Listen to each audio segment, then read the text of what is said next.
Hey there, Chris Bench, essay coach for HelloCollege. I want to talk a little bit today about the audience for your Common App personal statement. As with any piece of communication, it's important to know who you are writing to, who you're addressing, before you sit down to actually create the message that you want to send out.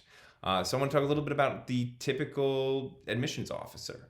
Most admissions officers are recent graduates of the institution to which you're applying. They're probably in their early to mid 20s. Oftentimes, it's their first job out of college. They typically love their school. They stuck around when they could have gone off and pursued oftentimes more lucrative positions elsewhere. They remember what it's like to be a high school student. They're not that far removed. Certainly, they know what it's like to be a college student. So you don't have to worry about addressing some old person that has no idea where you're coming from as a high school student today. The other thing to keep in mind is that most admissions officers will typically have seen pretty much everything about your application aside from the essay first. So they're going to know your GPA and they're going to know your SAT and ACT scores. They're going to know all this stuff. This is sort of the thing that they come to last. Admissions officers go through an awful large number of these applications. So it's important that you be memorable, that you stick out from the pack. They might read 100 of these in a day.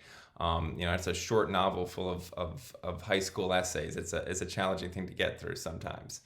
The other thing to know is that college admissions officers, they need to be rooting for you. The way that the system works for many schools at least is that officers will read through a whole bunch of different applications and they'll come up with a list of applicants that they're rooting for. They're like, hey, this is my kid. I want them here. I want them a part of my community. They often live nearby. This is the kid that I want to be behind me in line buying my morning frappuccino. So for that reason, you want to present yourself as somebody to be rooting for, somebody that the admissions officer is going to want to support and foster and promote when all of those different admissions officers get together at the end of admissions season to hash out exactly who's getting the yes, who's getting the no, and who's getting the deferral.